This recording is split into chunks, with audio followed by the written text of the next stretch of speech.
Bom dia, eu vou apresentar o artigo que eu e o Matheus Ferreira escrevemos com o nosso orientador, o professor Luiz Fernando de Paula. E o nome do artigo é Financial Subordination of Peripheral Emerging Economies, a Keynesian Institutionalist Approach. Bom, a gente começa falando sobre essa questão, né, da subordinação financeira, porque nesse campo da globalização financeira, a integração financeira internacional, ela vem moldando o fenômeno da financiarização das economias periféricas emergentes. E esse fenômeno, ele acaba tendo algumas características, né, sendo caracterizado como subordinação financeira, financiarização subordinada ou integração financeira subordinada.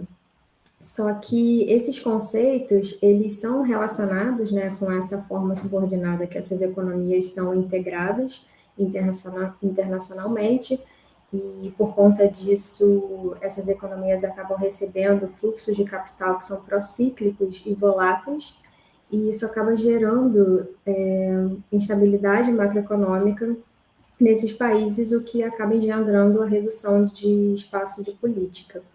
E o que a gente observou é que esses conceitos eles são importantes, né, para entender essa dinâmica econômica desses países, né, essa forma subordinada que eles são integrados no sistema monetário internacional, só que esses conceitos ainda são muito amplos, né, então eles acabam às vezes ficando um pouco imprecisos e falta uma análise mais aprofundada sobre a dinâmica desses países periféricos emergentes.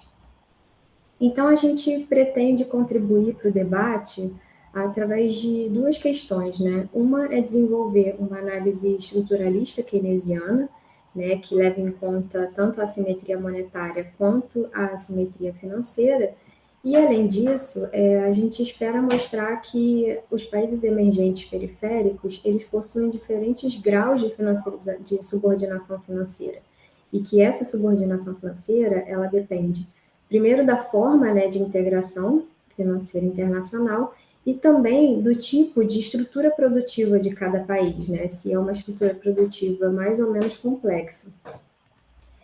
Falando sobre a simetria monetária, essa simetria ela está relacionada com a hierarquia das moedas, né, que distribui as moedas dos países de acordo com seu prêmio de liquidez. Então, de acordo com o prêmio de liquidez que a moeda oferece, ela vai se posicionar ou no topo, ou no meio, ou no extremo inferior da hierarquia, né? E isso vai também influenciar na capacidade dessas moedas de exercer as funções básicas de uma moeda também no âmbito internacional. Então, as moedas do topo, né, são as moedas emitidas pelos países avançados, né? Em primeiro lugar está o dólar, né, no topo da hierarquia, enquanto as moedas emitidas pelos países periféricos, elas se encontram nos níveis mais baixos da hierarquia porque oferecem os menores prêmios de liquidez. Sobre a simetria financeira, ela está mais relacionada com a forma de integração financeira internacional das economias emergentes periféricas. Então, por conta dessa assimetria, né, por conta dessa inserção subordinada, essas economias elas estão sujeitas às instabilidades do ciclo de liquidez internacional. Então, isso acaba sendo determinado também por fatores externos. Então, nessas economias, as condições externas, elas têm um peso muito relevante para a dinâmica doméstica, né? Então, elas ficam sujeitas a esses ciclos de liquidez internacional, apetite ao risco dos investidores, e como consequência dessas duas assimetrias, as economias periféricas elas acabam tendo que aumentar suas taxas de juros para compensar o baixo prêmio de liquidez das suas moedas e também acabam tomando empréstimos em moedas mais fortes, né, principalmente o dólar, fenômeno conhecido como original sin, né, ou pecado original na literatura. E, além disso, elas apresentam uma alta volatilidade da taxa de câmbio se comparadas com as economias mais avançadas. Então, nesse gráfico, a gente mostra que, historicamente, né, as taxas de juros das economias periféricas emergentes, elas são mais altas do que as taxas de juros de economias avançadas, como Estados Unidos, Reino Unido, zona do euro. E agora falando sobre a outra parte, né, analítica do nosso artigo, que é a questão do estruturalismo, né, a gente toma como base o pensamento do Prebisch, né, sobre a divisão internacional do trabalho, que caracteriza esses dois polos, né, de países centrais e países periféricos, e os países centrais como produtores, né, de produtos de maior valor agregado, enquanto os países periféricos acabaram se especializando na produção de produtos primários. E essa dicotomia, né, entre centro e periferia, ela acaba sendo expressa numa simetria estrutural entre os diferentes níveis de produtividade. E isso acaba resultando numa tendência de deterioração dos termos de troca, né? E isso também está relacionado com a questão da alta elasticidade de renda da demanda que os produtos manufaturados têm no longo prazo.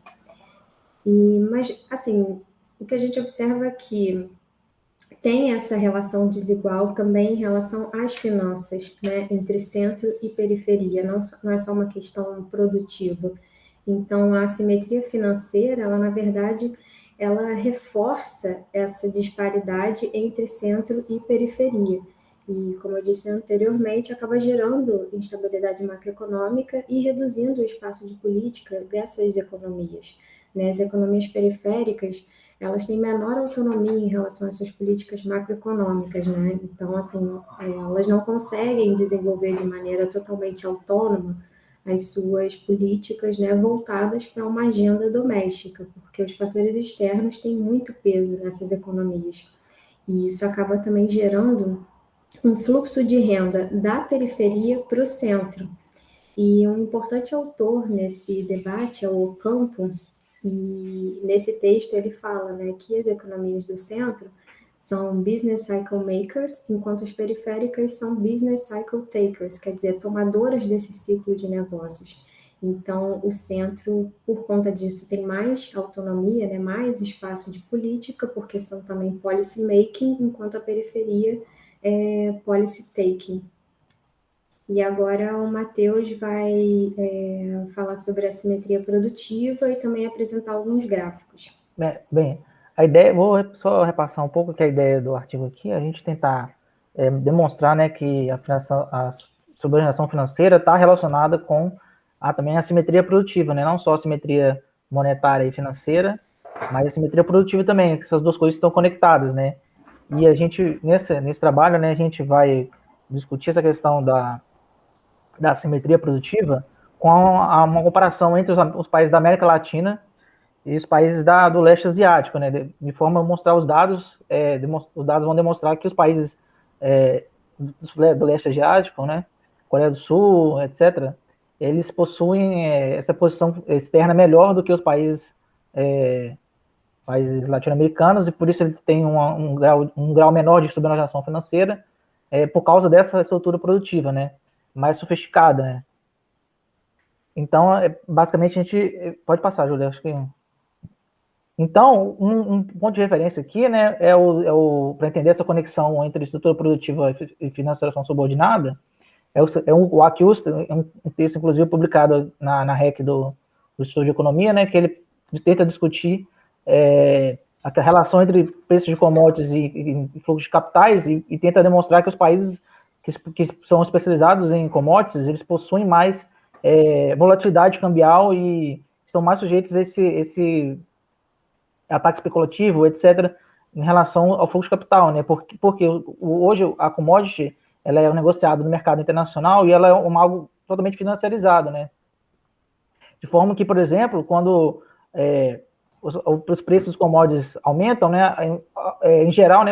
Atualmente isso não tá acontecendo no Brasil, né?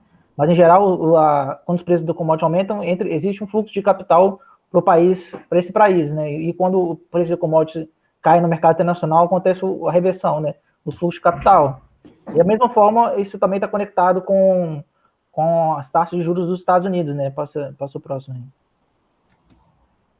Existe também essa conexão, né? À medida que, com a redução, por exemplo, da taxa aumento da taxa dos Estados Unidos, isso aumenta o fluxo de capital para os Estados Unidos, e aí isso também rebate também nos outros mercados, né, financeiros, né. Então, existe essa relação entre o preço das commodities e fluxo de capitais.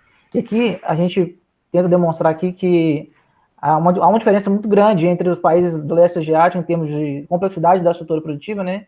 A gente está usando aqui o índice de complexidade econômica do Hausmann e Hidalgo, etc., né, para mostrar que enquanto os países latino-americanos eles possuem um índice em geral mais baixo, né, do que os países do leste asiático, esse índice ao longo do tempo ele permaneceu mais estagnado, enquanto os países do leste asiático eram valores mais baixos, mas passaram a ter valores mais elevados nesse índice, né, isso também vai se refletir nos outros dados internacionais dele, né, pode passar, Júlia. E, por exemplo, aqui na conta corrente, né, os países do leste asiático têm mais superávit em conta corrente do que os países latino-americanos e de forma muito mais estável, menos volátil, né, do que os países latino-americanos. E essa posição de superávit em conta corrente se reflete também numa acumulação de posição externa de reservas internacionais mais favorável, né? Pode passar. Aqui, antes disso, a gente tenta mostrar isso aqui, usando também o Hidalgo Hausmann, a composição de exportação de cada país, né? Aqui nós temos a Argentina e Brasil, né? Desde que a maior parte, como a gente já sabe, é focada em produtos commodities, né? No caso brasileiro, petróleo cru, minério de ferro, soja, né? E também parte de carne, aves, enquanto a Argentina já é mais focada mesmo em carne e milho, né? E também alguns outros produtos agrícolas. Pode passar. Por outro lado, aí já nós temos a China e a Coreia do Sul, né? São países que cresceram no seu indicador de complexidade econômica ao longo do tempo, e hoje é uma pauta diversificada, né? Você tem circuitos integrados, carros, aí temos também plásticos, maquinário, parte de máquina, né? Maquinário, você tem também petróleo refinado, né? Como o Brasil produz petróleo, mas exporta petróleo cru, né? Menos complexo, não refina o petróleo, e isso só está piorando com a questão da Petrobras. Então, toda essa estrutura produtiva que esses países construíram ao longo do tempo, permitindo eles terem uma posição externa mais favorável e se proteger, digamos assim, dessa volatilidade dos fluxos de capitais internacionais. Pode passar.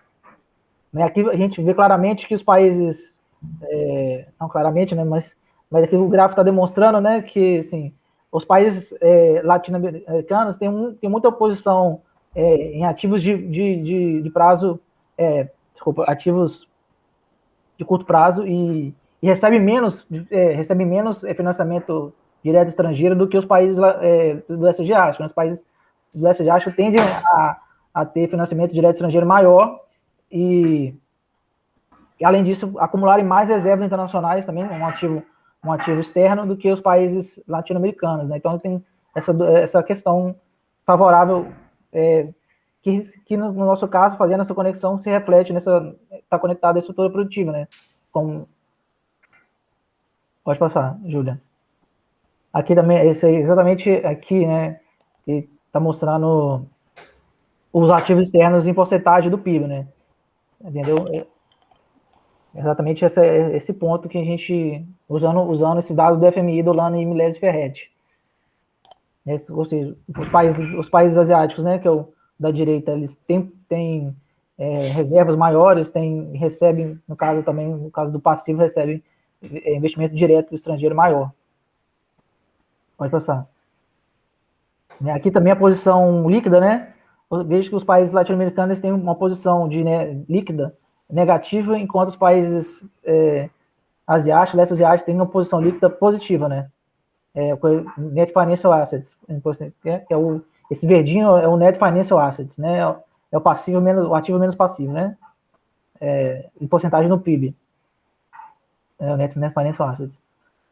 Então, no caso latino-americano, eles têm essa posição negativa e os países da América Latina têm uma posição positiva. Pode passar. Então, assim, aí, retomando a ideia, né? Então, aqui está no texto, né? Essa questão que a simetria, digamos, produtiva e financeira, elas se relacionam entre si, né? Tem essa conexão. E, no caso, a gente tenta demonstrar que os países latino-americanos estão mais financeiramente subordinados do que os países do leste asiático, né? Isso, a literatura, atualmente, ele não se distingue entre países emergentes esse grau, né? A gente sabe que os países desenvolvidos, eles têm uma posição melhor, mas a maioria da literatura só acha que, sim, que trata os países emergentes como uma coisa homogênea, em termos de financiação subordinada, né? Nosso ponto é demonstrar que dentro dos países emergentes tem esse grau diferenciado, né? E esse grau diferenciado está conectado com a estrutura produtiva do país, dessa diversificação tecnológica, etc. E essa posição, de novo, essa posição de estrutura produtiva mais complexa se reflete nessa posição externa e nessa proteção, digamos assim, em relação aos fluxos capitais mais favorável, né? Que em caso, por exemplo, no caso de uma crise financeira, etc., os países têm mais grau de liberdade para fazer política econômica, né? Vai ter mais reservas para utilizar na política cambial, vai conseguir manter algum superávit em conta corrente, né? Porque vai conseguir exportar produtos que ainda vão ser demandados pelo resto do mundo, e por aí vai. Então esse é um ponto que a gente tenta demonstrar aqui nesse artigo. E o artigo está em construção, obviamente, né? Vale a pena os comentários, mas essa ideia geral que a gente está tentando discutir no texto. Acho que é isso aí. Não sei se bateu os 20 minutos, passou, mas foi. Obrigado, foi dentro, foi 16 minutos, sei lá, 16 quebradinho. Obrigado, tá? Então, pela ordem aqui que me veio, como o João não veio, eu vou fazer o Carlos. Carlos, pode fazer agora você? Beleza. Obrigado, Júlia, também, tá?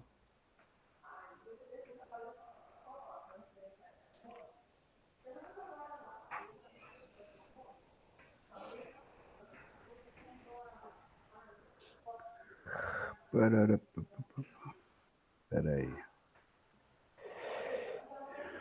Eu tenho que apertar para subir o... Aquele negócio você faz trabalho, assim, você apresentar agora. Embaixo tem uma mãozinha e tem uma telinha com uma seta. Tá vendo? Apresentar. Apresentar agora, Apresentar agora. Ou você põe tela inteira ou uma janela, tanto faz. Eu sempre põe uma janela porque eu tenho 2 telas. Mas... Apareceu? Apareceu. Bom, pessoal, bom dia. É um privilégio e uma honra estar aqui com vocês hoje. Esse trabalho foi apresentado como texto para discussão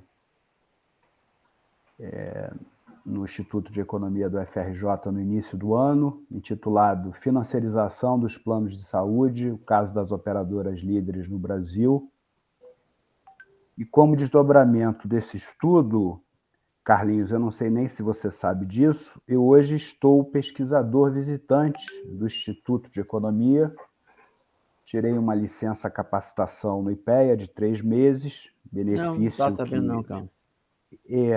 Legal. Que os pesquisadores gozam, lá no IPEA, e a ideia é aprofundar os estudos sobre a financiarização da saúde no Brasil, em linha, digamos assim, com essa discussão. Então, é muito legal estar aqui fazendo esse debate com vocês hoje. De forma muito ligeira, nós vamos discutir um pouco noções gerais do que seria a financiarização do mercado de planos de saúde no Brasil. Logo após, vamos apresentar os objetivos e a metodologia. De forma também muito breve, apresentar a amostra das operadoras líderes, bem como qual é o nosso entendimento sobre esse conceito, essa noção. O desempenho econômico-financeiro dessas operadoras, e vamos aplicar alguns indicadores de financiarização adotados na literatura para empresas não financeiras, embora isso possa ser desde já, pessoal, uma polêmica já que esse mercado de planos de saúde, né, além de ser, né, de estar localizado no setor de serviços, ela tem um certo hibridismo, né, já que plano de saúde, a rigor, ela está intermediando, né, o financiamento da prestação da assistência à saúde, funcionando como um terceiro pagador. Mas o fato é que nós aplicamos esses indicadores utilizados na literatura, e isso, desde já também digo que se trata, portanto, de um estudo exploratório acerca da financiarização, procurando analisar alguns dados das empresas. Financiarização dos planos de saúde, né, os estudos da professora Lígia Bahia e do grupo sobre empresariamento da saúde da UFRJ, vale dizer, são estudos pioneiros e que, de fato, possibilitam ampliar o horizonte analítico em torno não só da dinâmica e estrutura do mercado de serviços de saúde como um todo, não só do mercado de planos, mas também nos ajuda a entender o movimento contraditório do mix público-privado no Brasil, uma vez que contamos com a presença de um sistema que se pretende universal, integral e de qualidade como Sistema Único de Saúde. Então, a professora Lígia, nesse texto, ela faz uma afirmação, mas que nós trazemos como pergunta para o debate, afinal de contas, o mercado de planos de saúde, ou se vocês preferirem, suas operadoras líderes, assumiram uma feição nitidamente financeira, né, e é claro que resta explicar para vocês o que a gente está entendendo como financeira nesse mercado. Então, a afirmação que outrora a professora faz nesse artigo, nós trazemos como uma indagação, né? Mas concordamos que a tentativa de abrir essa caixa preta, né, dessa esfera financeira, ou dessa acumulação financeira, ou de uma rentabilidade que esteja voltada para o rentismo, né, como hipótese, como a gente verá a seguir, de um setor que é voltado a rigor a cuidar da saúde, em particular no Brasil, da população economicamente ativa, seja aquela que está no setor público, seja no setor privado, é um desafio considerável e é isso, de certa maneira, que esse trabalho pretende. Na mesma linha, né, o José Sestelo ele fez um livro em 2018 discutindo a dominância financeira e os planos de saúde, e ele desce no nível mais concreto para caracterizar esse mercado, né, de planos de saúde e a financiarização a partir de quatro, digamos assim, de quatro dinâmicas, né?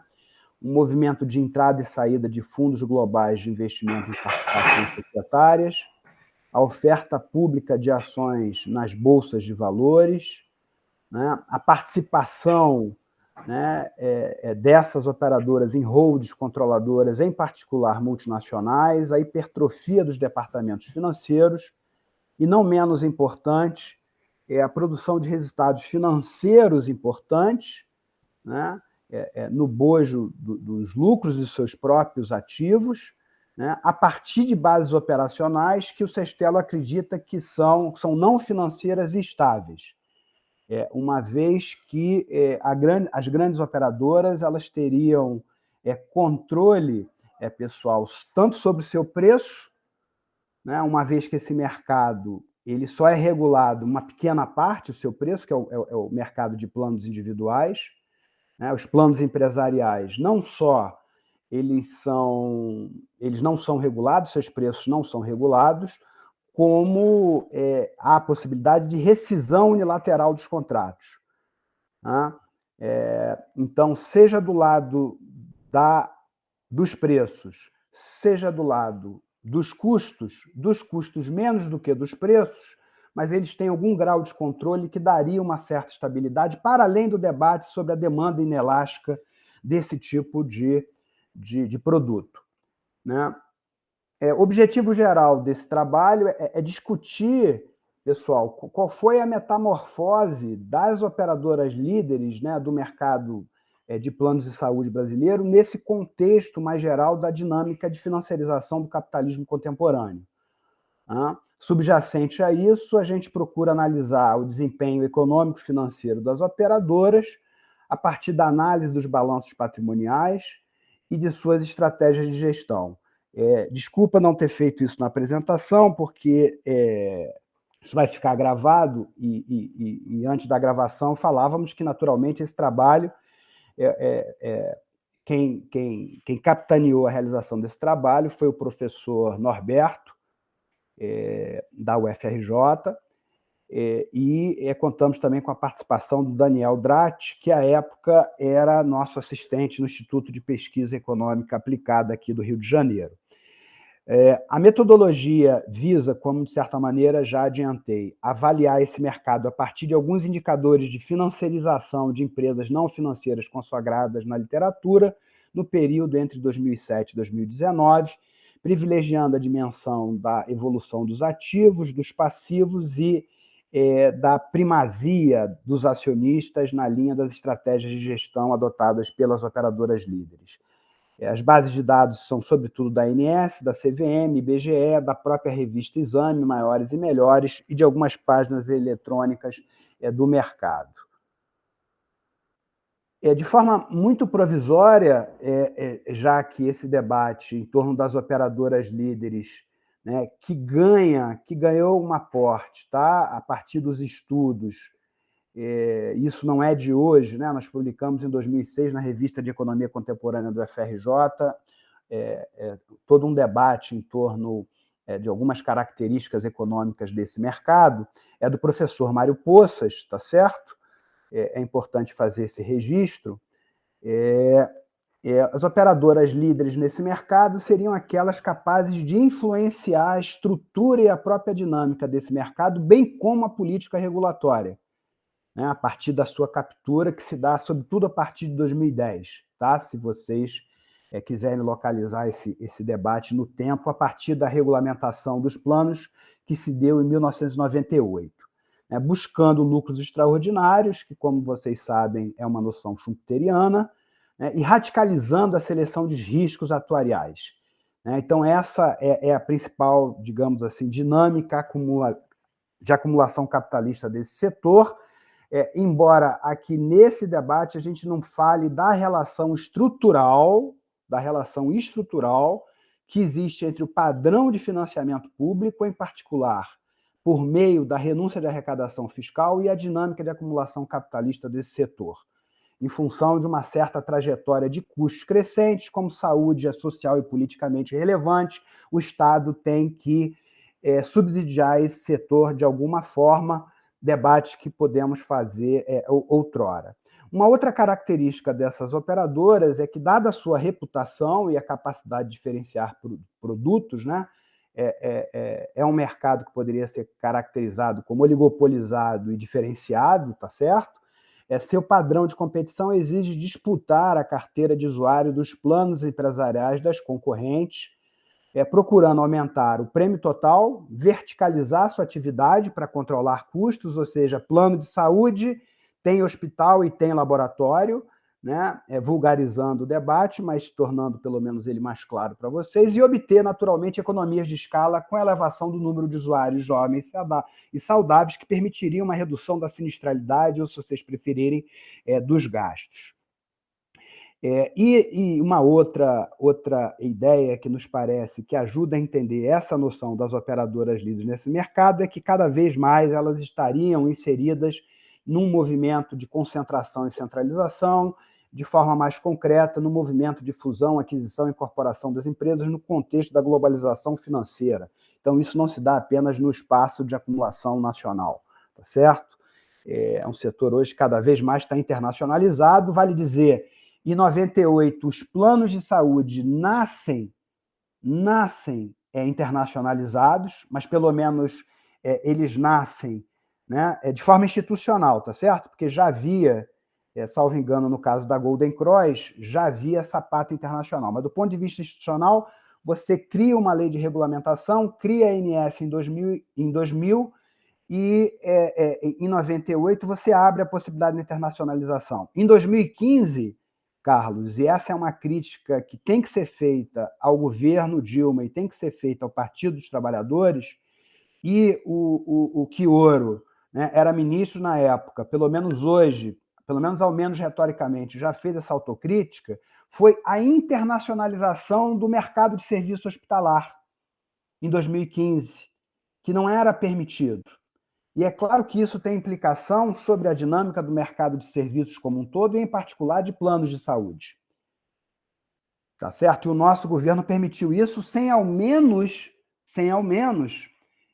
me desculpa a idiosincrasia de chamar de nosso governo, sem ao menos ter uma proposta de regulação desse setor. A ANS, ela não tem atribuição de regular o mercado de serviço hospitalar, né? E a questão dos hospitais filantrópicos, né, cada vez mais privados e cada vez menos públicos, é um debate muito importante, porque uma das empresas que foram internacionalizadas foi uma empresa filantrópica de São Paulo que fazia parte, digamos assim, das melhores e maiores, né, entre os hospitais filantrópicos, no bojo de um programa do governo federal, que agora me escapou o nome.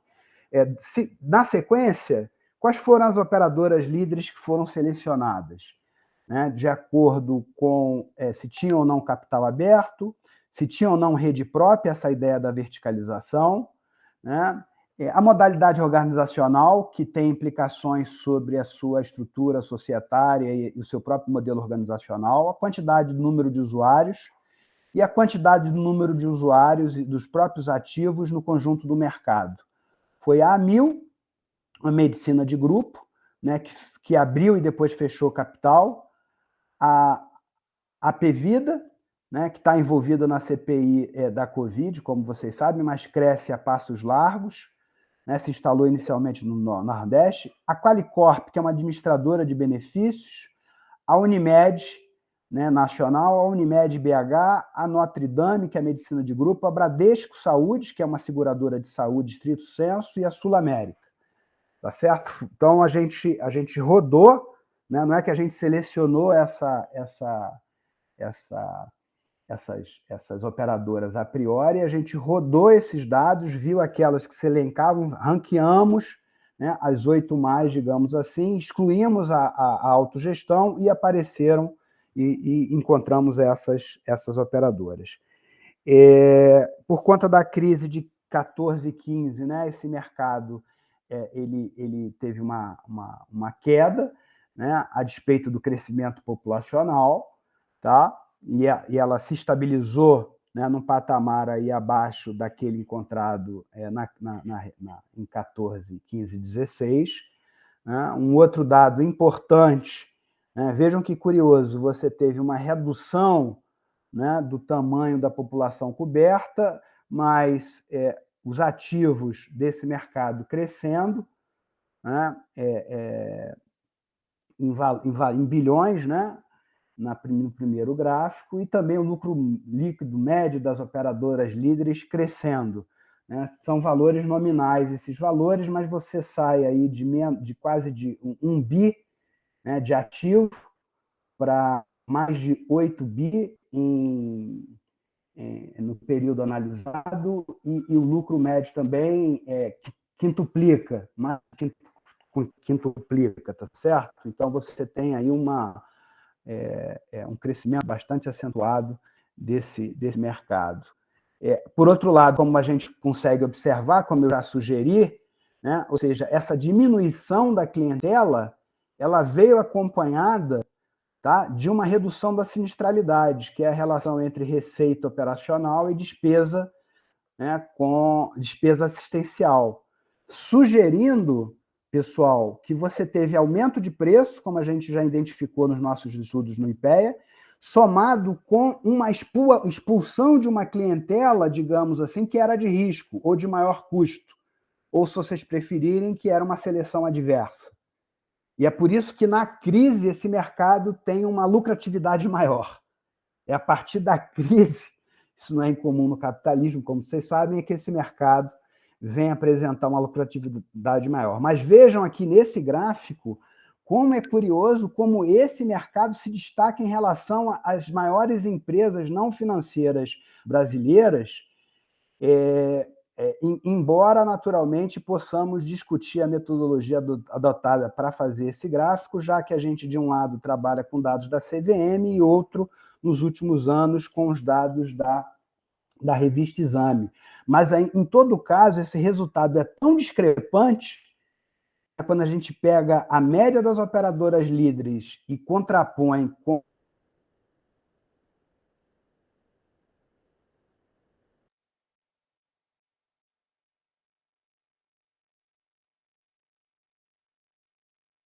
das 500, altamente esse mercado, bem acima do conjunto da economia. O que nos justificaria, portanto, do ponto de vista da ANS,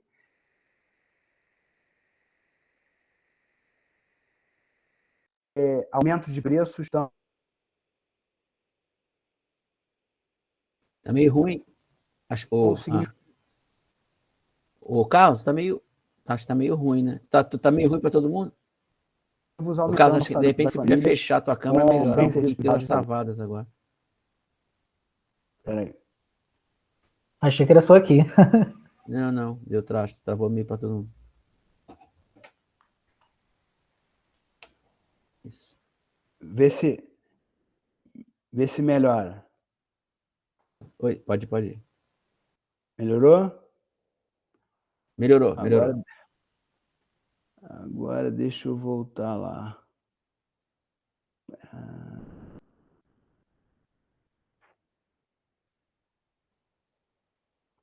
Tá.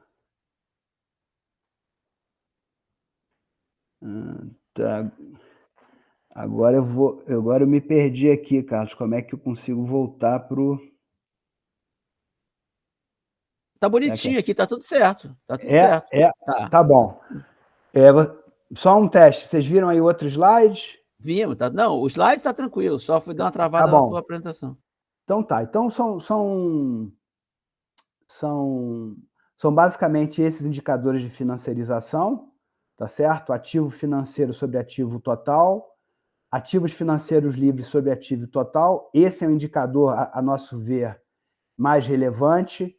Por quê? Porque os ativos financeiros eles sofrem uma influência da agência reguladora, então não seria, digamos assim, um indicador, um coeficiente muito interessante para a gente estar olhando, que são as reservas técnicas que são necessárias para garantir aí a solvência das operadoras, as receitas financeiras, né, sobre o total das receitas, uma segunda dimensão em torno do passivo, que é passivo total sobre patrimônio líquido, despesas financeiras sobre despesas totais, e a ideia no campo da estratégia de gestão da primazia dos acionistas, né, a maximização do valor do acionista, que tenha sido associado a um conjunto de práticas de negócios e que está, de um ponto de vista mais global, associado com o movimento geral de financiarização.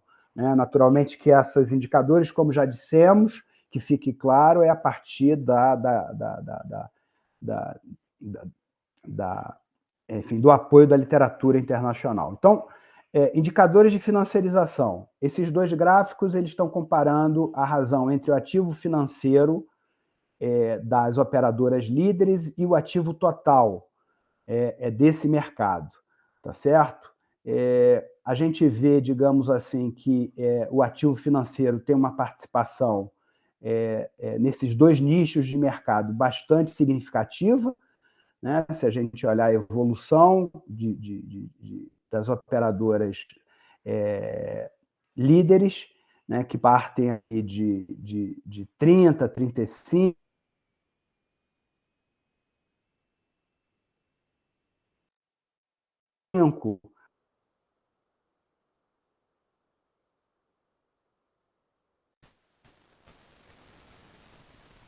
Carlos, eu estou ficando muito instável.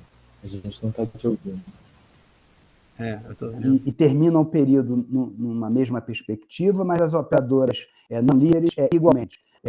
Agora, travou um pouquinho agora, essa última frase ficou travada. Mas pode ir. Só uma coisa, Carlos, tá mais ou menos batendo no tempo, tá? Não, Mas está mais ou menos batendo o tempo. Dá mais 5 minutinhos, tudo bem? Pode ser? Tá bom, não, tranquilo. Tá? Esse indicador aqui, para nós, é o mais relevante, embora em termos percentuais seja menor do que a relação anterior, porque aqui seria basicamente os ativos financeiros livres. Aqui você vê que a participação percentual das receitas financeiras no total das receitas das operadoras líderes são residuais, no conjunto das operadoras. O indicador de alavancagem e participação percentual das despesas financeiras no total das despesas também é residual, menos de 5%, menos de 2%. Né? Aqui a gente procura olhar para as estratégias de gestão em torno de fusão e aquisição, né, e de recompra de ação para avaliar o indicador, né, da primazia do acionista. Ilustramos esse debate em torno de recentes movimentos de aquisição e fusão que houve esse ano, tá certo? Girando em torno de 8 bi. Aqui a gente faz um conjunto de considerações sobre esses indicadores, né? E aqui eu vou privilegiar um pouco a conclusão, tá? Em linha e com um certo institucionalismo histórico desenvolvido pelo Sestelo, as evidências empíricas que nós encontramos sugerem que essas operadoras elas estão, ao seu modo, aderindo à dinâmica de financiarização. Aderindo aí, entre aspas, porque aderem, mas naturalmente que esse movimento é forçoso em função de uma lógica mais geral da acumulação capitalista, certo? Em parte, em particular, essa financiarização a partir desses dados, tá ok? Ela se dá a partir de uma estratégia de gestão que vem privilegiando a primazia dos acionistas, assim como elas podem também acabar funcionando como uma plataforma para acumulação de grupos econômicos, nacionais ou internacionais, que orbitam na esfera financeira, como a noção do Sestelo que apresentei lá na frente sugeria, embora a lógica interna de rentabilidade dessas operadoras parece não ter se deslocado ainda em direção ao rentismo, pelo menos assim esses indicadores sugerem. Então, esse trabalho, que é um trabalho exploratório, ele afirma a hipótese, sem dúvida nenhuma, acha plausível a hipótese da financiarização desse nicho do mercado, das operadoras líderes, mas essa constatação, a nosso ver, precisa ser amadurecida no plano teórico e verificada com mais profundidade no plano concreto. Agendas de pesquisa que nos parece necessária, financiarização das empresas não financeiras, dialogando com o trabalho de vocês, pessoal. Na periferia, reproduziria o mesmo padrão do centro capitalista? Plano de saúde, empresa de plano de saúde é uma empresa não financeira, já que ela poderia ser híbrida, né? Financiarização no setor terciário, Carlinhos, como é que a gente analisa isso?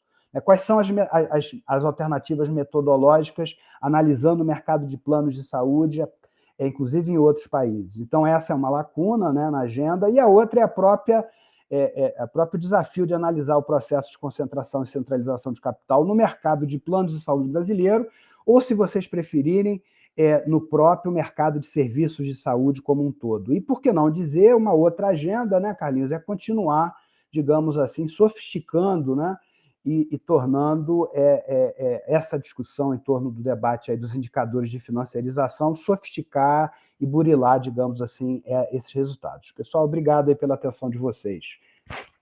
Obrigado, Carlos. Uma ótima apresentação. Então, agora a gente vai fechar. Ô Jackson, tudo bem? Jackson, eu não o conheço, então eu peço desculpas. Você é da graduação ou da pós? Jackson? Ele é da graduação, então onde eu sou. É graduação?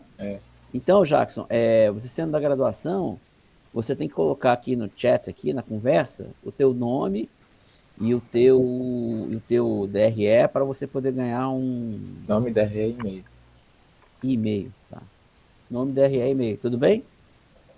Bom, eu dei a mensagem, não é isso, Matheus? O importante tá dada a mensagem. Então, você põe seu nome, DRE e e-mail para você poder receber um certificado de participação.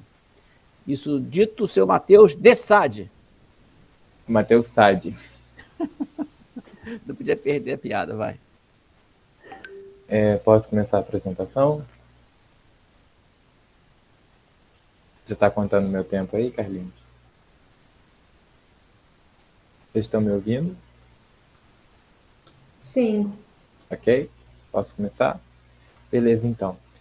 Bom, pessoal, eu vou dar um giro aqui de 360 nessa apresentação, né? Porque o tema da mesa é economia política e macroeconomia, e eu não vou discutir tanto a questão da financiarização, que é, digamos assim, o fenômeno que mais tem chamado a atenção de boa parte dos macroeconomistas no Brasil, né? E também não vou discutir a questão da política econômica, eu vou dar um passo para trás e vou discutir questões mais elementares da teoria econômica, em específico da abordagem da economia política, né?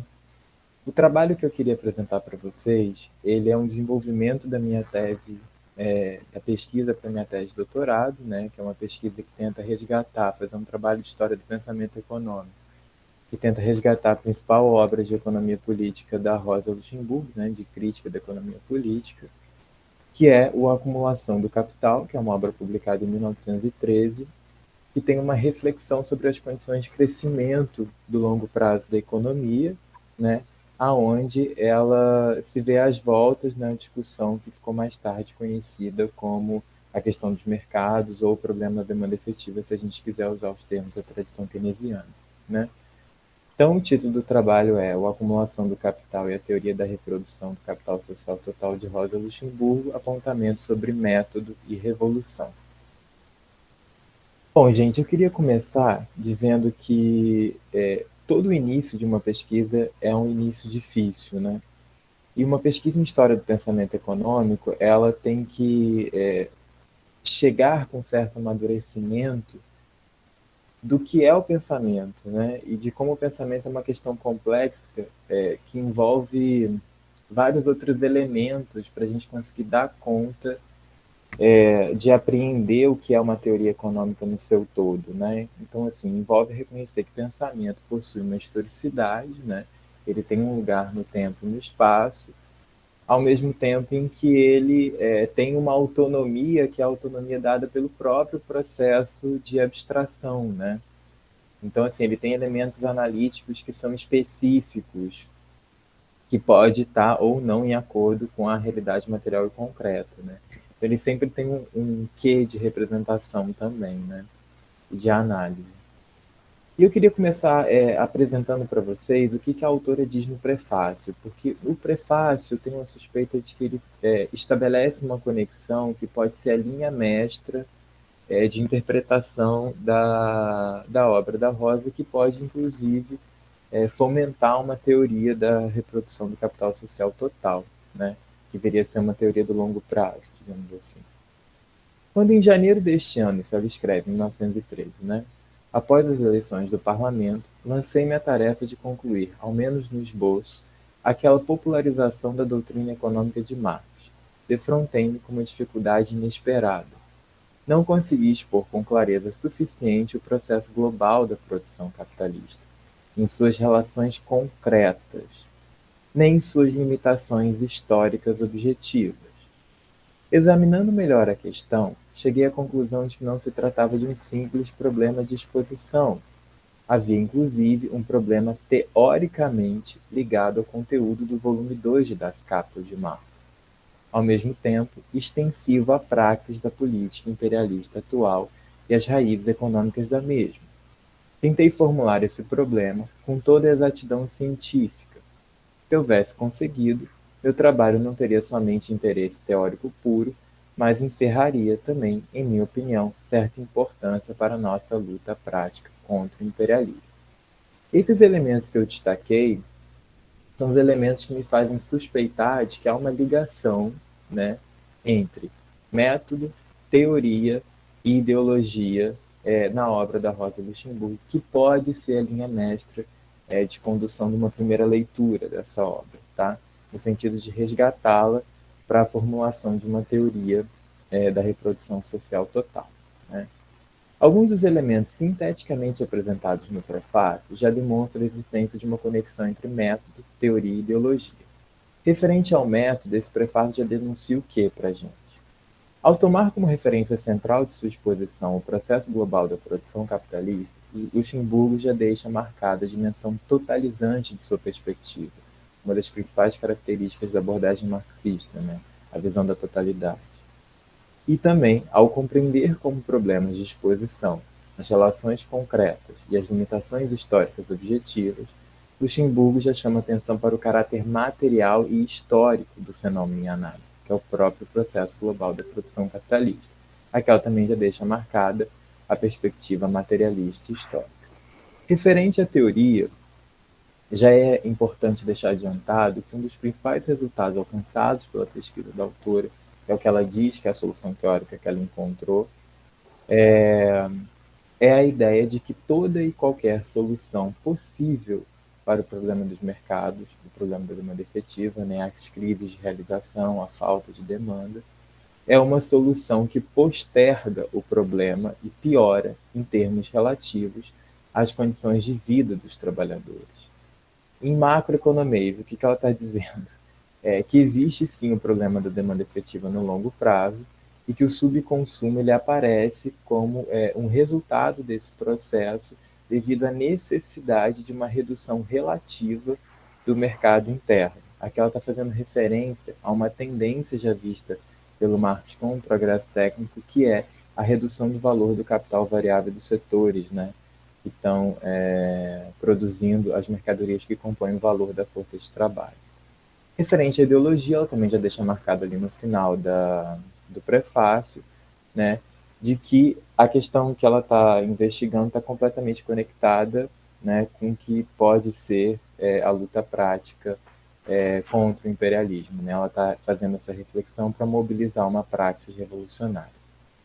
Deixando a pergunta, então, né, afinal de contas, como é que essa descoberta, né, sobre o problema dos mercados ajuda na praxis política da classe trabalhadora? Consciente dessa conexão entre método, teoria e ideologia, que está presente no conteúdo de sua principal obra de crítica da economia política, essa conexão eu estou afirmando aqui porque ela justamente aparece como um eixo de análise de toda a obra, né? Explora-se as condições pelas quais esta conexão pode fomentar a realização de uma teoria da reprodução do capital social total. O que me interessa nesse artigo e também nessa tese é fazer um trabalho de história do pensamento econômico onde eu consiga resgatar a teoria dessa autora para refletir não só o presente, né, mas também organizar o pensamento dela no sentido de que aquele pensamento possui uma unidade teórica. Essa é a minha principal desconfiança, né? E o trabalho de história do pensamento econômico é justamente para dar essa organização e para dar essa síntese, né? Afinal de contas, qual o lugar da Rosa Luxemburgo na história do pensamento econômico, né? Bom, são duas as condições que eu já consigo perceber, assim, que são questões que eu vou ter que enfrentar no processo de pesquisa, né?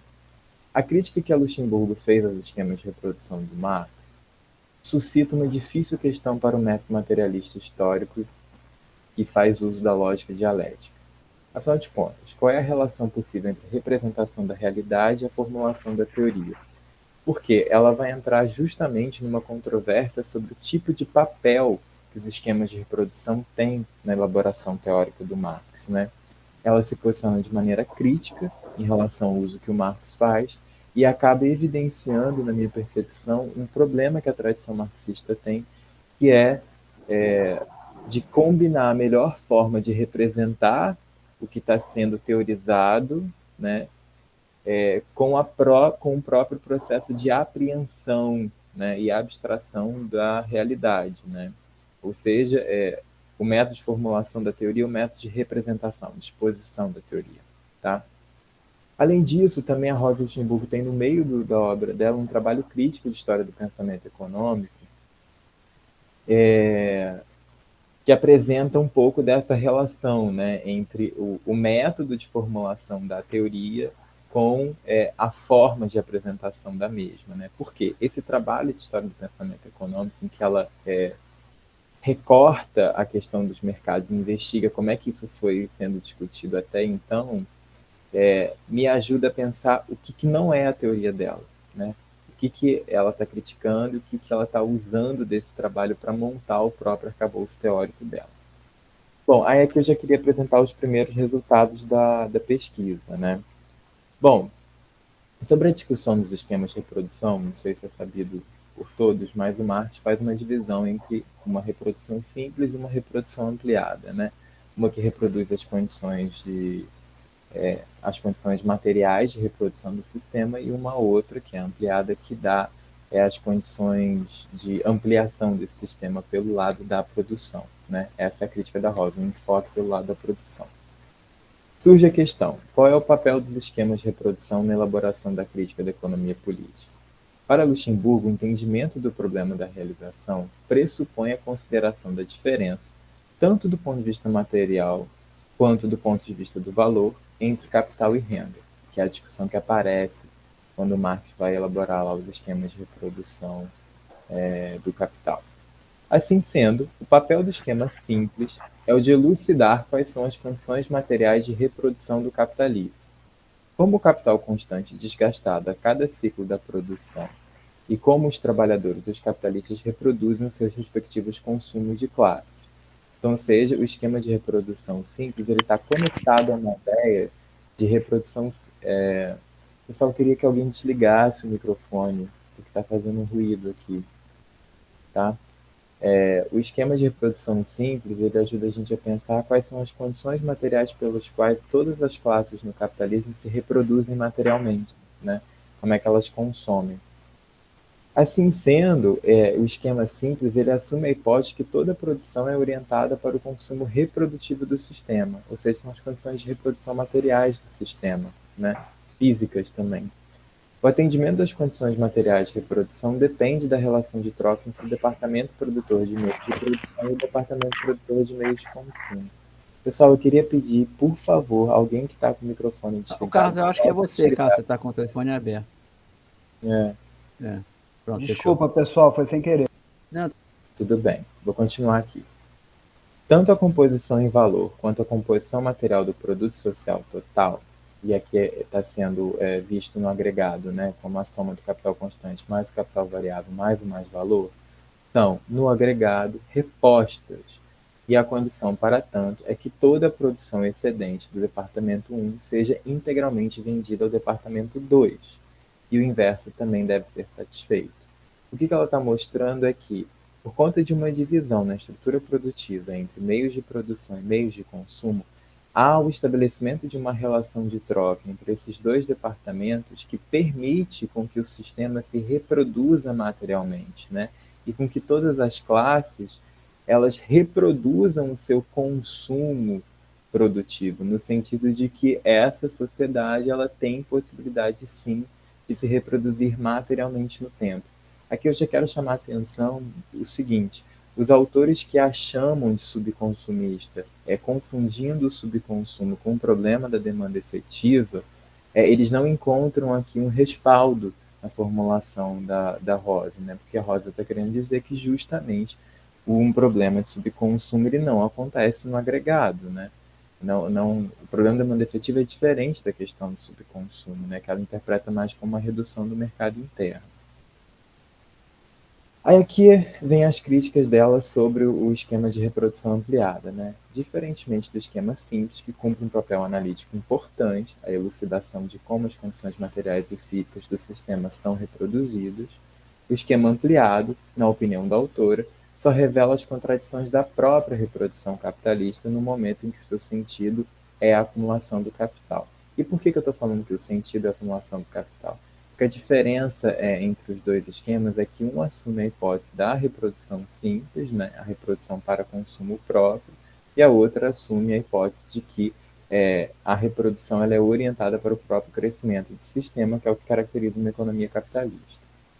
Luxemburgo observa que o exercício de Marx nessa parte de sua obra não leva em conta os principais resultados teóricos alcançados no livro 1 e no livro 2. O autor não considerou os efeitos da acumulação sobre a produtividade do trabalho e a composição orgânica do capital, assim como a contradição existente entre as condições de produção e de realização do mais-valor. Ou seja, resultados que já estavam postos na teoria do Marx não são considerados a partir do momento que ele formula o esquema de reprodução ampliado. Tomando como ponto de partida a necessidade de reprodução das condições materiais de produção, demonstrado pelo esquema simples, ou seja, entendendo que isso é uma condição básica da reprodução, Luxemburgo procura trazer estes efeitos para dentro da análise da reprodução ampliada, considerando, claro, o que já era visto por ela como os resultados teóricos alcançados no livro 1 e no livro 2. Com isso, a autora não só explicita a relação entre os dois métodos de extração do mais-valor e o aumento da composição orgânica do capital, mas também deixa claro que o fundamento do problema da realização se encontra nas próprias condições de produção do mais-valor, o que revela a continuidade e a permanência do problema da realização conforme a reprodução ampliada se processa. É essa a grande novidade no pensamento da autora, né? Talvez pela primeira vez na história do pensamento econômico, o problema da demanda efetiva ele é completamente formalizado a partir de uma questão vinda da produção, ou seja, esse problema não é entendido como um problema da circulação, e sim como um problema da produção capitalista. No entanto, ao levar em conta a contradição entre produção e realização do mais-valor, Luxemburgo também oferece uma solução para o problema da realização que se conecta diretamente com a sua crítica metodológica a Marx, que é a famosa solução dos mercados externos, né? Isso daqui é a maneira como a Rosa está entendendo como o capital soluciona o problema da demanda efetiva e como essa solução ela reintroduz o problema no longo prazo. Se o sistema capitalista garante, pela equação de troca entre os dois departamentos, a reprodução do consumo produtivo, e quando a acumulação é tomada como sentido geral da produção, quem realiza as mercadorias que são produzidas para além das condições materiais de reprodução do consumo produtivo? Aqui ela já está colocando o problema da demanda efetiva, né? Percebam que esta resposta não pode ser nem os capitalistas, nem os trabalhadores e nem as terceiras pessoas, né? Porque isso significaria dizer que o sentido da acumulação do capital é a ampliação do seu próprio consumo. Mas o objetivo da produção capitalista não é o aumento do consumo reprodutivo, mas sim o lucro, e a obtenção do lucro pressupõe a venda. Ou seja, existe sim uma tendência de toda a estrutura produtiva capitalista se voltar para a produção de um sobreproduto que é destinado à venda em outros mercados. A resposta apresentada por Luxemburgo parte de uma crítica à ideia de Marx de que a reprodução do capitalismo depende apenas das classes sociais próprias ao capitalismo. É aqui que mora a conexão com a crítica metodológica que ela faz, né? O que a Luxemburgo está dizendo é que a maneira como Marx lidou com os esquemas de reprodução assumiu uma hipótese que todo o capitalismo já estava no estágio de reprodução da grande indústria, né? Que é o estágio onde os setores que produzem os meios de produção já são todos capitalizados no sentido de que só se opera os métodos de extração do mais-valor que são típicos da produção capitalista, né? São próprios dessa produção, né? O mais-valor absoluto e o relativo. A solução dos mercados externos pode ser melhor compreendida quando destacamos o caráter social dessa categoria. Trata-se de uma demanda que é externa à renda nacional privada, capaz de realizar o produto social que é produzido para além das condições de reprodução material da economia. Aqui eu quero chamar a atenção para o seguinte: se essa é a formulação da Rosa Luxemburgo para que é o problema da demanda efetiva no longo prazo, ela é uma autora que já se conecta com uma determinada tradição de pensamento que está dizendo que o problema da demanda efetiva tem conexão com a ideia dos gastos autônomos e de que no longo prazo há um determinado ajuste das condições de produção em relação à demanda, tá? O que pressupõe o desenvolvimento do mercado mundial, do sistema de crédito internacional e a ampliação do consumo improdutivo do Estado. Isso daqui já é uma consequência do fato de que se resolve o problema da demanda efetiva do ponto de vista do capital pelos mercados externos, tá? Quando ela coloca essas questões como as questões basilares para a expansão do capitalismo, ela deixa claro que estes são os principais mecanismos de imperialização de uma economia nacional, né? E o meio de imperialização são os mercados externos. Nisso, eu já estou partindo aqui para a conclusão da teoria dela e algumas questões que eu vou tratar também do ponto de vista político. A partir da compreensão do que é a demanda efetiva, de que é a demanda efetiva externa ao capital nacional e privado, que pode determinar o investimento de longo prazo no capitalismo de uma economia nacional, tá? Luxemburgo argumenta que há outras ou duas condições que garantiriam a reprodução ampliada. Aqui ela já está desenvolvendo a ideia de que a capacidade produtiva se ajusta a solução do plano de demanda efetiva no longo prazo, que são os mercados externos, né? Ou, em outros termos, os gastos autônomos. O aumento da oferta de capital, em especial de matéria-prima, tá? E o aumento de força de trabalho livre. Com isso, Luxemburgo procura mostrar que, ao solucionar o problema da realização pela via dos mercados externos, uma economia nacional pode explorar uma outra economia, que não é necessariamente capitalista, uma via de mão dupla, fazendo dessa última uma demandante de suas mercadorias e uma ofertante de mercadorias capazes de aumentarem a capacidade produtiva das economias imperialistas. Aqui ela já está vendo o embrião das relações de dependência que redefinem uma divisão internacional do trabalho entre centro e periferia. Pessoal, eu não estou vendo o que está escrito no chat, eu espero que eu não tenha passado do tempo. Não, eu falei que você estourou, mas tudo bem. Deu umas lambujas aí. Manda abraço. Tá bom. Deste modo, podemos concluir que, à medida que esta relação avança, as condições materiais de reprodução dada pelo consumo produtivo total se internacionalizam. Opera-se uma redistribuição internacional da produção mundial. Em essência, o que isso quer dizer é a exploração de economias não capitalistas pelas economias avançadas. E agora, por último, queria só trazer um pouco da conexão do pensamento político com o pensamento econômico da autora, né? E tentar responder aquela pergunta que eu coloquei no início. No que a descoberta do papel dos mercados externos e dos mecanismos do imperialismo ajuda na luta política em prol de uma revolução socialista? Aqui o debate político sobre a Revolução Socialista se alinha a uma visão sobre a tendência histórica do capitalismo, que para o autor é a acumulação primitiva. Como Luxemburgo faz este alinhamento? Ela aponta uma contradição histórica e uma contradição dialética. A contradição histórica se refere à relação entre valor e valor de uso e tem a ver com o fato do sentido da produção no capitalismo não ser as necessidades sociais gerais, mas sim a acumulação do capital. O desenvolvimento do capitalismo se dá pela lógica do valor e não do valor de uso. Já a contradição dialética diz respeito ao fato do desenvolvimento do capitalismo se dar na direção de sua universalização, ao mesmo tempo em que este movimento pressupõe modos de produção da vida social não capitalistas, que é justamente o resultado da teoria dela.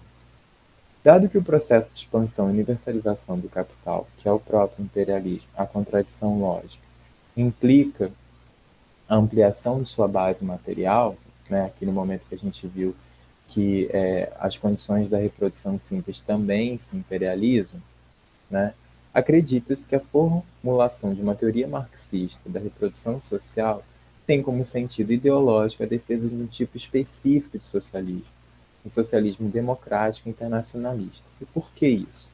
Porque uma organização socialista da produção poderia superar o problema da reprodução dos mercados,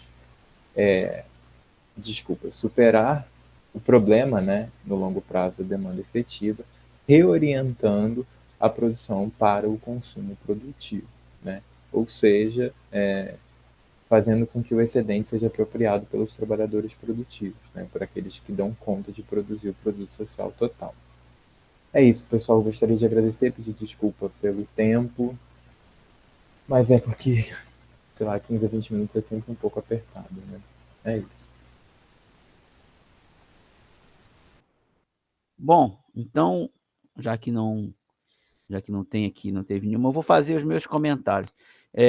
Como realmente tem uma certa conexão, um comentário que quer dizer, não é exatamente a mesma coisa, mas do Matheus e do Carlos, que é o seguinte, Matheus, principalmente inicialmente, já que você foi o cara que perguntou, tem um ponto que eu acho que é importante no teu, assim, uma dúvida, é um troço curtinho, fica uma dúvida. Continuei com essa dúvida na tua apresentação, que é o seguinte, que como você mesmo mostrou, existe na tradição, tirar tudo isso aqui que está entrando agora, na tradição heterodoxa, desde o Prebes e depois todo mundo, esse debate de periferia e fragilidade financeira. Muito bem, mas era mais ou menos a mesma coisa. Você tem um problema, o teu ciclo financeiro é muito importante em relação à estabilidade da periferia e, consequentemente, do nível de produto e acumulação de capital. Isso não, digamos assim, isso não tem muita. Isso é um troço antigo e você reconheceu que é uma coisa antiga. Inclusive, o pessoal lá da Unicamp tem essa bipolaridade entre integração financeira e integração comercial. Eles discutem muito isso, né? Que a América Latina teria tido uma integração financeira e os países do leste asiático, ou a Ásia em geral, se quiser falar, tiveram uma integração comercial. Então, isso não é assim, já é uma coisa relativamente conhecida na literatura. E aí vocês introduzem a questão da financiarização, só que a literatura da financiarização, ela, em geral, ela tem um lado meio micro, na verdade, que é depois o que eu queria falar com o Carlos. Ela tenta perceber alguma forma de mudar o comportamento do investimento, fica mais fraco o multiplicador, ou fica... Eita, agora... Peraí, agora entrou aqui um outro negócio aqui. Deixa eu falar. Fica mais fraco o multiplicador ou alguma coisa do gênero, tá? Vocês começam falando da coisa da financiarização, que tem um lado micro, que é importante. Vocês pulam para a coisa macro e ficam na coisa macro, que é estabilização, fluxo capital, os caras não estão integrados internacionalmente, fica mais volátil, a não complexidade das exportações dá um problema de transações correntes, tudo bem. Assim, como isso aqui é só um resumo, mas eu acho que para fechar você tem que voltar para a coisa da financiarização micro, que tá muito parecido com o troço macro, ou vocês reforçam a coisa macro meio que, vocês melhoram a discussão dando mais dado, tá? Ou vocês dão algum pulo para coisa micro. Do jeito que tá, ficou meio... É óbvio, tudo bem, aqui são quantas páginas? São 3 páginas, não dá para resolver, mas mesmo aqui na apresentação de vocês não avançaram muito nisso, entendeu? Que teria um padrão de investimento modificado, o multiplicador, o acelerador agora está mais fraco. Então, isso aí eu acho que... Eu não sei se isso é tese de vocês dois, isso aí eu acho que vocês têm que trabalhar nisso, entendeu? Se vocês quiserem fazer com que esse casamento seja de fato um casamento, e não só um tipo namoro. Você põe o negócio no começo, depois vai para o macro e fica no macro, fica na discussão convencional, convencional, mas tradicional. Então, essa é uma dica que eu faria com vocês, para inclusive, porque se vocês ficarem nessa parte mais macro, tudo bem, vocês vão explorar uma coisa que já é tradicional na literatura, mas sempre pode aprofundar, não tem problema. Vai detalhar uma coisa que é convencional na literatura. Mas essa outra coisa que até hoje... é um problema, tá? É um problema porque é muito difícil mapear isso, é complicado, não é tão fácil, não. Mas, digamos, como é tese de doutorado, estão falando, seria bom. Então, é mais um desafio e não garanto sucesso. Mas eu acho que seria bom vocês tentarem casar um pedaço inicial com outro pedaço. Acho que está meio ainda... Está descasado tanto na apresentação de vocês como no pedacinho que vocês fizeram ali no começo ali. E aí o que eu queria falar do Carlos é um pouco nessa linha também, que ficou melhor na apresentação, não conhecia o argumento todo, o paper todo, tá? Que é famoso até que ponto essa organização mais voltada para os acionistas teria algum impacto sobre as práticas operacionais das empresas de saúde. Eu estava vendo uma coisa, Carlos, até eu não sabia que esse Prevent Senior, que está dando essa confusão toda, justamente nasceu dessa curva que você mostrou aí, que quando vai diminuindo o número, vai na crise, eles expulsaram os velhos, né? E aí o Prevent Senior pegou os velhos com custo baixo. E aí é o famoso milagre de você pegar os velhos que tem lá um custo hipotético mais alto, real mais alto, com custo mais baixo. E aí os caras teriam rede própria, essa discussão de rede própria, exatamente. E o que faz na rede própria, o que não faz na rede própria. Então, também, de novo, é por isso que eu falei que é parecido, né? Até que ponto o fato de ser uma gestão em bolsa de valores, isso altera a gestão operacional desses operadores. Eu não sei essas Prevent Senior, entendeu? O Prevent Senior pode não ser de Bolsa de Valores, que eles vão ser, até, às vezes, mais picareta até do que os caras que estão na Bolsa de Valores. Então, não necessariamente a financiarização vai responder isso, né? Vai responder uma mudança da prestação de serviço. Você pode colocar... dizer que você coloca o lucro acima do serviço, os caras, aparentemente, eles colocam o lucro acima de tudo, né? Os caras até triste, mas não é verdade, é verdade. E aí, uma coisa que eu não li no seu artigo aqui, no pedacinho, que você mandou um negócio com 4 páginas, que foi o que eu li, que mandaram para mim, pelo menos, mas eu acho que é um troço fundamental, cara, que é o troço da captura. Porque não é um mercado qualquer, entendeu? Então, num mercado qualquer, você tendo a financiarização, pode ter várias coisas, pode diminuição a primazia do lucro, a curto prazo, aumentar o investimento de curto prazo, retorno maior para o acionista, tem todas essas. Agora, num mercado que é regulado, para o cara fazer isso, o cara vai ter que capturar, não vai ter jeito, entendeu? Ele pode querer, agora eu sou financiarizado, quero aumentar o retorno do meu acionista, mas o cara, para fazer isso, tem que passar pelo... Entendeu? Para eu expulsar os velhos, eu tenho que aumentar para caramba o valor do negócio do velho e o operador tem que... Tá bom, pode fazer isso. Então, eu acho que uma coisa, não sei, eu estou falando em geral porque eu não vi, mas uma coisa que tem que ficar bem claro e reforçado processo de financiarização, não sei o quê, na área, em mercados regulados, para que eles mudem a oferta de serviço ou mudem o modelo de negócio, a gente tem que capturar o operador, o regulador. Senão, os caras dizem, filho, você pode estar em bolsa, pode ser dos Estados Unidos, pode ser do Canadá, mas aqui tem que fazer desse jeito, entendeu? Então eu acho que isso é um fenômeno muito importante. Se o fato de você abrir para o capital internacional, de alguma forma, como você captura o regulador, aí realmente aí é o inferno, porque aí você pode mudar as práticas e vai, inclusive quem não é financiarizado, quem é pequeno, vai entrar nessa aba também, da bagunça, entendeu? Então, eu acho que isso é um ponto muito importante, que eu vi que você explorou agora, não tinha essa palavra, não tinha lido ali antes, mas eu acho que é importante até para a tua agenda de pesquisa. E aí é complicado, né? Porque uma economia política meio sórdida, né? Então, é complicado, não trouxe cai entre nós, né? Então, como eu sempre falo, como eu gosto, eu fico dando essa risada, é risada de bobo, né? Porque o troço é terrível, né? Mas é verdade. E Matheus, eu não sou assim. Eu entendi, acho que eu entendi teu projeto, mas uma coisa que sempre se faz, e você não fez aqui, e também você fez muito curto ali, é o que você vai fazer, mas se quiser falar alguma coisa aqui, eu estava lendo a tua bibliografia e tal, e tem algumas referências, do que foi feito já, assim, qual é a tua novidade em relação ao que já existe, entendeu?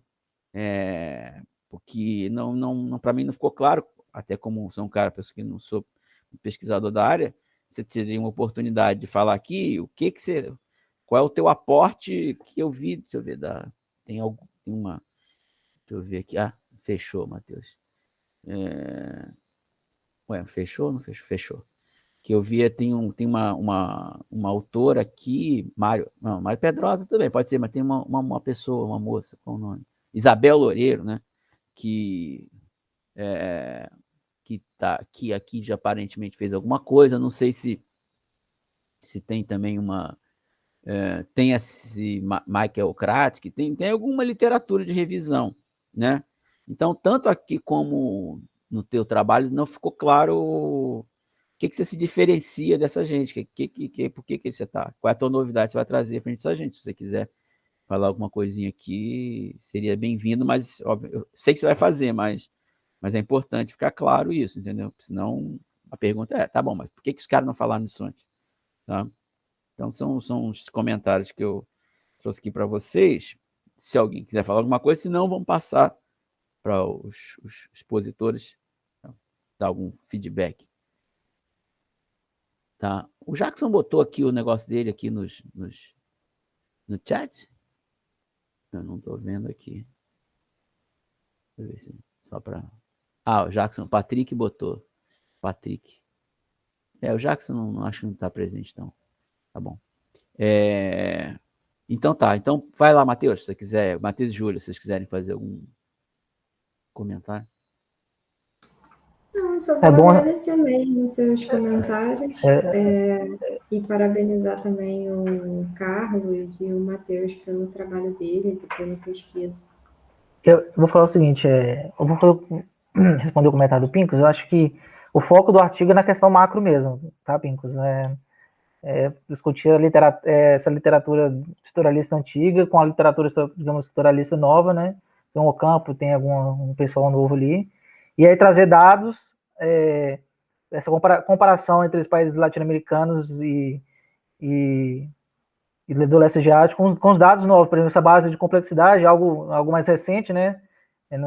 Tá. Para comparar, e além dos dados também macroeconômicos em geral, né? A gente também trouxe ali que está nos slides.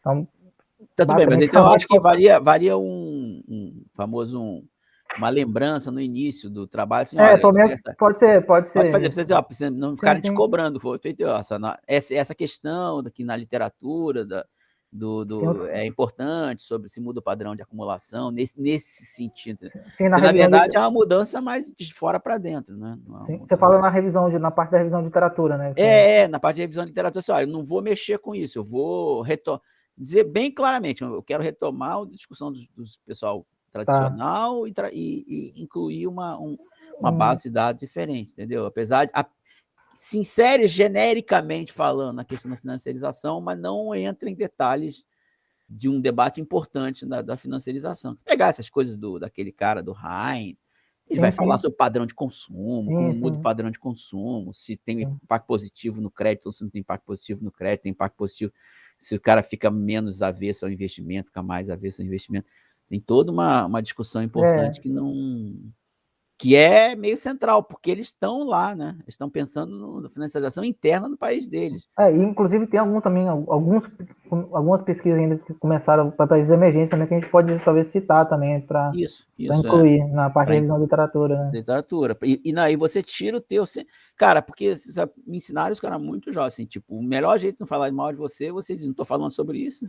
Mas não estou falando sobre isso. É verdade. Por que você está me cobrando troço que eu não estou falando? Então, exato, melhor dá aquela protegida, né? O cara que está lendo ali, opa, tá faltando alguma coisa, não. Pois é só assim, outra coisa, tem que cuidar de botar econometria, porque se botar econometria, vão mandar para um cara que sabe econometria e o cara vai detonar teu paper o resto todo. Isso é foda, né? É o famoso negócio, cuidado com a econometria. Que o cara vem com aqueles troços deles de alemão, ou sei lá. Eu sei que sempre os nomes parecem de alemão, aqueles nomes daqueles testes, Schlaf. Sempre tem um novo. E você esqueceu, mas pô, mas existe. Então, é só isso, dá uma recortada melhor. Não, eu acho que é interessante essa parte realmente na revisão mesmo. Cuidado para não te cobrarem uma coisa. Carlos, obrigado então, Matheus. Carlinhos, obrigado. Na mesma linha da Júlia, obrigado aí pelos comentários, também parabenizar o trabalho dos colegas. Rapaz, você pode até achar que eu estou exagerando, mas ontem, depois que eu terminei os slides, eu peguei o livro do Sestelo que eu mencionei, porque a ideia da licença capacitação, Carlos, é exatamente para a gente aprofundar aí os estudos em torno da financiarização da saúde, né? Me atualizar. Então, peguei o livro do Sestelo e essa questão dessa mediação, né, que você sugeriu aí, seu primeiro comentário, né, sua primeira crítica, né, gestão em bolsa e gestão operacional, ou seja, essa mediação, né, ela de fato ela precisa ser examinada melhor. E eu cheguei a anotar isso ontem no trecho do livro que eu li com o Sestelo. Então, transmimento de pensação, tá? Tem um acordo. Tá? A segunda questão, você está me ajudando muito a frisar isso. De fato, isso não tinha lá no trabalho, isso já é, digamos assim, um aporte que eu estou trazendo. E só para a nossa discussão, né, porque eu espero poder estar debatendo isso contigo e com outros colegas, para discutir a financiarização da saúde no Brasil, tem outras dicotomias, Carlos, que eu acho que a gente vai ter que enfrentar, pelo menos as que já estão apontadas na literatura. Primeiro, essa questão, financiarização no centro, né, a partir de uma leitura, chamemos estruturalista ou cepalina, como você preferir, né? A financiarização no centro vis-à-vis a financiarização na periferia. E numa periferia que, como o trabalho de Júlia mostrou, né, tem distinção, né, entre, eu não gosto desse conceito de economias emergentes, mas isso é uma idiosincrasia, o fato é que tem distinção entre elas. Então, financiarização no centro, financiarização na periferia. A outra, Carlos, que também está pouco claro ainda, a meu ver, nesse debate da financiarização da saúde do Brasil, pessoal, uma coisa é financiarização na indústria, digamos assim, né? Ou seja, não financeira estrito sensu. O outro é no setor terciário, em particular no mercado de planos de saúde. Então, tem uma outra clivagem aí, Carlos, que também a gente precisa observar. É verdade, os caras não têm nada, eles não têm nenhum ativo, né? Eles são intermediário financeiro, no fim das contas. Né? Pois é. Já são, não precisa nem financiarizar, já nasceram, né? A terceira, digamos assim, clivagem que eu acho que a gente precisa examinar, você iluminou. E eu estou falando sério. Né? Eu estava com essas duas questões na cabeça. Né? Brasil, resto do mundo, né? Setor industrial, setor terciário, e agora você, colocou outra clivagem. Mercado não regulado, mercado regulado, porra. Né? Em sendo um mercado desregulado ou autorregulado, você pode considerar que essa premissa, no caso brasileiro, está valendo como se fosse um mercado qualquer. Mas, né, pode não ser, ou seja, do ponto de vista de uma agenda contrária à financiarização, Júlia, esse aspecto que o Carlos levanta é fundamental. Porque se você tem uma agência reguladora, ela pode contrarrestar esse movimento de financiarização, em tese, ou pode ajudar a contrarrestar. Né? Outras medidas institucionais, como simplesmente acabar com a internacionalização. Tá? Isso, é claro que nós temos que segurar as consequências disso. Então, eu te agradeço muito, cara, porque você iluminar isso, deu um clique aqui, entendeu? Tava na minha frente, mas você ajudou a iluminar e eu te agradeço muito, Carlos. Obrigado. Obrigado. Infelizmente, cara, como você está aqui, mas não está aqui, né? Porque ninguém está lá na Praia Vermelha. Senão a gente estava batendo papo nessas coisas lá no café, mas paciência. Acontece. Vai, Matheus. Bom, professor, eu vou tentar responder de uma maneira um tanto quanto simultânea essas duas perguntas, né? Uma das coisas que diferencia bastante os resultados que eu estou tendo da tese em relação ao que a literatura já produziu sobre a Rosa Luxemburgo é o fato de ter identificado no pensamento dela a unidade entre processo de extração de mais valor absoluto e processo de extração de mais valor relativo como o que dá o eixo da análise do processo de reprodução quando você foca nas questões da produção, né? Que é, digamos assim, o caráter micro da análise de longo prazo do capitalismo. É isso que você chamou a atenção. Se você passa a ter essa concepção, que é uma concepção assim, muito marcada da tradição marxista, né? Se você olha ali no final do livro o entendimento que Marx tem do desenvolvimento histórico da produção, tem isso como uma síntese teórica importante. Uma das coisas mais interessantes do argumento do imperialismo na Rosa é a ideia de que a grande indústria ela não é uma forma final do processo capitalista, porque a grande indústria também se internacionaliza, né? O que gera como resultado um processo de internacionalização das próprias condições de reprodução simples do sistema. E aí que mora a chave para entender a relação centro e periferia e o que essa relação joga em termos de dependência dessas economias, porque tem economias que entram no mercado mundial como produtoras de mercadorias básicas e outras economias que entram em cooperação com a economia que está se imperializando, né, a economia hegemônica, numa relação de cooperação, muitas das vezes produzindo mercadorias que são de consumo improdutivo para a economia metrópole, vamos colocar assim, né?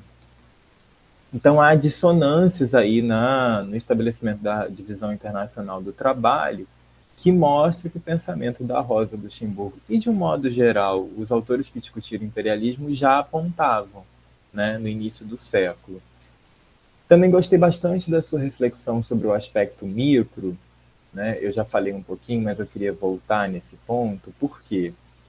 Porque tem uma, digamos assim, uma herança na obra do Hilferding, que faz essa conexão do processo de financiarização, né, de uma ideia de ter uma tendência ao aumento das finanças no longo prazo no capitalismo, com uma ideia de concorrência modificada, né, um entendimento de que o que estabiliza o capitalismo no longo prazo é o próprio monopólio, a tendência monopolista, né. Eu acho que tocar nesse assunto ele é muito importante porque isso dá a entender que é o nível do preço que vai determinar a tendência tecnológica, né? O que, assim, dá um charmezinho para as concepções mais schumpeterianas do que é o processo de longo prazo do desenvolvimento da produção. O que eu acho interessante no trabalho da Rosa é que ela se coloca em oposição a essa visão, que, no fundo, é uma oposição à visão à lei do valor, né? Que mostra que o mais valor absoluto ele aparece também como condição de reprodução do capitalismo no longo prazo, né? Então, assim, tem possibilidades maiores de extração de renda no longo prazo, né? Isso tem a ver com o processo de dispêndio estrutural da força de trabalho. É um aspecto micro que eu acho que ele fica um pouco mais clarificado quando a gente olha para essas questões, né? E por último, não sendo muito invasivo, eu gostaria de fazer uma pequena correção à ideia de que lucros extraordinários é um conceito schumpeteriano. Não é um conceito marxista, né, que já tem uma certa origem nos debates da economia política clássica, em especial na teoria da renda do Ricardo.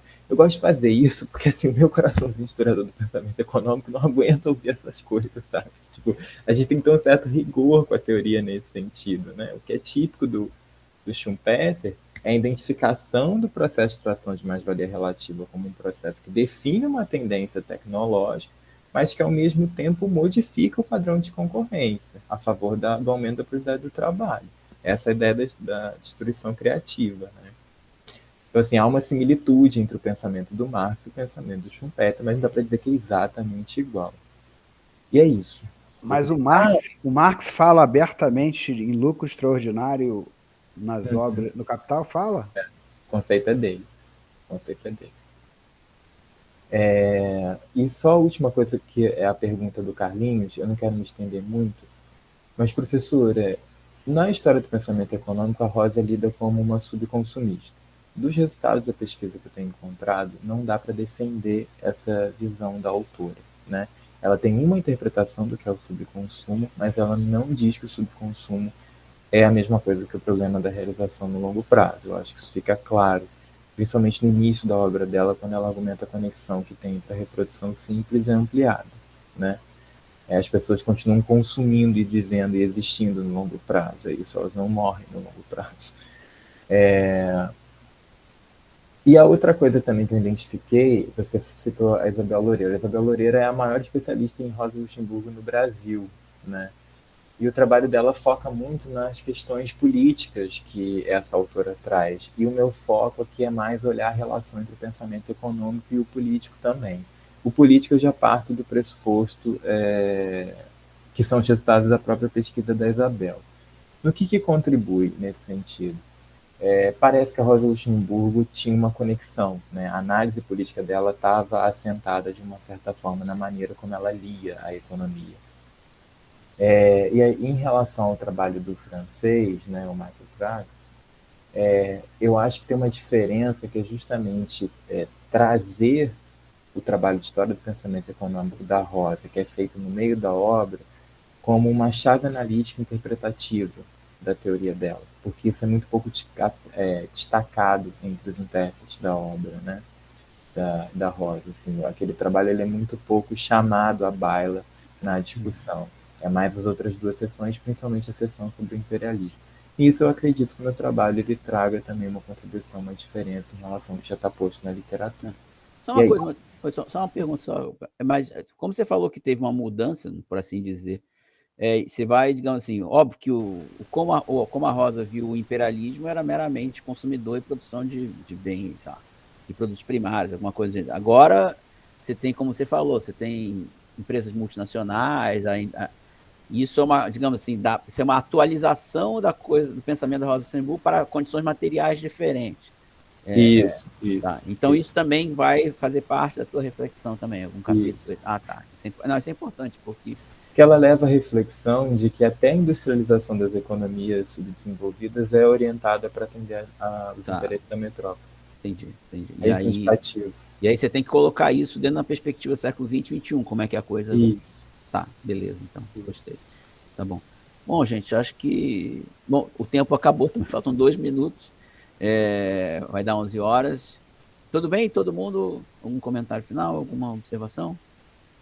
O Carlos mandou aqui, você está vendo uma referência para você, que ele me pediu, Rui Fausto? Sim. Tá? Sim. Mais uma referência aqui. Carlos, já passei, tá aqui já.